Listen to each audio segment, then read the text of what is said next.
Je soupçonne de plus en plus que ma femme essaye de me quitter. Aussi loin que je m'en souvienne, ma femme a toujours été une emmerdeuse, qui passait tout son temps à se plaindre. Je le savais depuis notre rencontre, mais récemment, ça ne fait que s'empirer.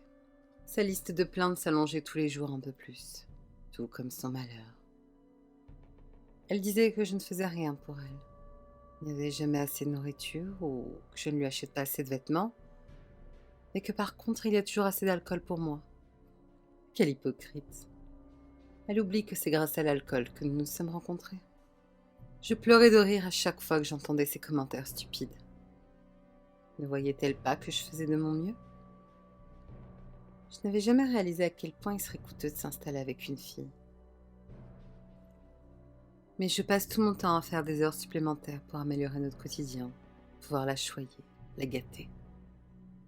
Je sais qu'elle pense à d'autres femmes ou hommes, et elle pense certainement que je m'intéresse à d'autres femmes. Elle me hurle dessus, qu'elle ne supporterait pas que je ramène une autre femme chez nous. Pourtant, elle est si froide et distante avec moi. Cette semaine, nous devions fêter nos 5 ans ensemble. Elle ne s'en rappelait même pas. Ou peut-être qu'elle ne s'en souciait pas, tout simplement. Elle a passé cette journée à me dire à quel point j'étais monstrueuse et comment elle voulait retourner vivre avec ses parents. Me laisser pour ses parents? Les mêmes parents dont elle avait hâte de s'éloigner lors de notre rencontre? De temps en temps, elle tient un long laïus sur la façon dont elle me tuerait, ou comment elle appellerait les flics pour leur dire comment je la traite. Parfois, une partie de moi espère qu'elle le fera. Parce qu'après tout, c'est elle qui me frappe et m'insulte à chaque fois que je m'approche d'elle. Il peut être temps que tout le monde sache qu'elle n'est pas l'ange qu'elle prétend être. Aujourd'hui, elle est plus silencieuse que d'habitude. Et j'ai l'impression qu'elle se prépare à me quitter. Alors en sortant de la maison, j'ai fait semblant d'aller travailler. Mais je me suis garée au coin de la rue. Je la vois.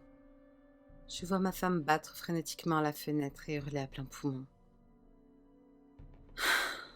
Je soupire, sors de ma voiture et marche vers la maison avant qu'elle ne puisse alerter les voisins. Je n'aurais jamais pu prévoir ce type de comportement il y a 5 ans, lors de notre rencontre. Ce jour merveilleux où elle a fugué de chez elle, qu'elle a sonné chez moi, que je lui ai servi un verre et que je ne l'ai plus jamais laissé partir.